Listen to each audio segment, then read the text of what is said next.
C'est d'abord un besoin du marché finalement, c'est un besoin de trouver un emploi, de trouver quelque chose qui convienne dans le monde actuel.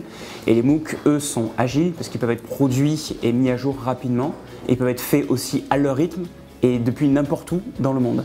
Donc finalement, ça correspond à un multiple besoin des gens, d'une formation continue qui s'adapte à la demande des gens. Aujourd'hui, l'ascension elle est fulgurante, mais d'un autre côté, il y a beaucoup de gens qui critiquent l'approche des MOOC qui est trop virtuelle pour certains, qui manque de qualité pour d'autres. Qu'est-ce que vous répondez aux gens qui sont critiques vis-à-vis des MOOC? Ce sont des critiques qu'on peut avoir dès qu'il y a une nouveauté.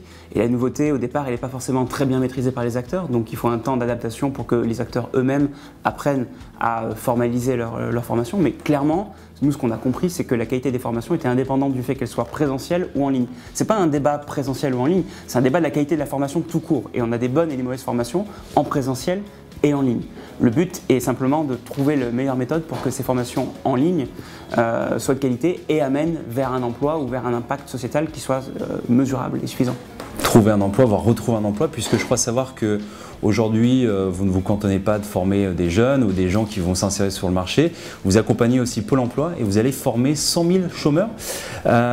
C'est quoi votre plus-value par rapport à l'approche classique, j'ai envie de dire, de la formation de Pôle emploi? Alors c'est un peu ce que je disais, c'est la capacité à passer à l'échelle.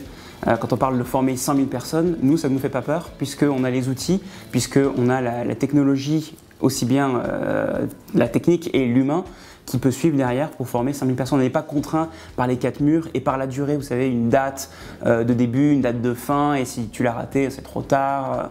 Non, là, on peut commencer quand on veut, on peut le faire à son rythme. La formation est élastique, elle s'adapte à la vitesse de progression de l'apprenant. Donc ça, c'est autant de choses qui font qu'on est aussi bien capable de former 100 000 personnes que de se personnaliser à chacune de ces 100 000 personnes. Au global, vous avez combien? À peu près 2 millions de clients, c'est ça, d'utilisateurs? On a 2 millions de membres sur la plateforme et on a plus de 3,5 millions aujourd'hui de visiteurs qui viennent chaque mois sur le site se former.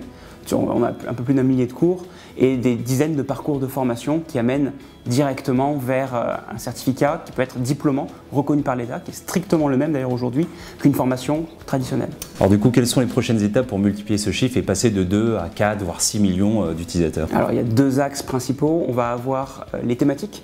Donc là, on était historiquement sur la programmation, le développement. On va être de plus en plus sur le web marketing, l'entrepreneuriat, le management, la vente. Ça, ce sont les thématiques qu'on est en train de développer. Et puis aussi les langues, puisqu'on est en train de travailler sur des cours en français, en anglais et en espagnol simultanément pour attaquer ici le marché européen et un peu plus à moyen terme l'Afrique.